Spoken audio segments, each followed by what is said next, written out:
Pemirsa, di masa pandemi, SMK harus tetap melaksanakan pembelajaran tatap muka dengan prokes yang ketat. Hal ini disebabkan mata pelajaran di SMK didominasi praktiknya dibandingkan sekolah umum.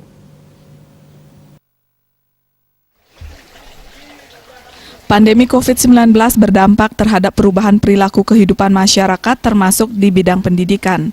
Kegiatan belajar mengajar dilaksanakan di rumah secara daring. Namun tidak semua pembelajaran bisa dilaksanakan secara daring, seperti misalnya sekolah kejuruan harus lebih didominasi melaksanakan praktik. Kepala SMK Giri Pandawa Nongan, Kecamatan Rendang, Karangasem, Putu Gede Arimbawa mengatakan, di masa pandemi SMK Giri Pandawa tidak sepenuhnya menggelar pembelajaran secara daring karena 50% mata pelajaran harus dilaksanakan dengan praktik. Pihaknya tetap melaksanakan pembelajaran tatap muka dengan standar prokes COVID-19 secara ketat, yakni wajib mencuci tangan dengan sabun di air mengalir, wajib memakai masker, dan wajib menjaga jarak atau tidak berkerumun.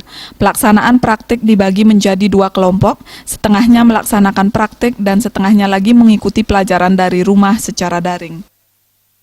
Dalam hal protokol kesehatan, minimal 3M, kita harus pakai masker, cuci tangan, dan jaga jarak. Itu minimal.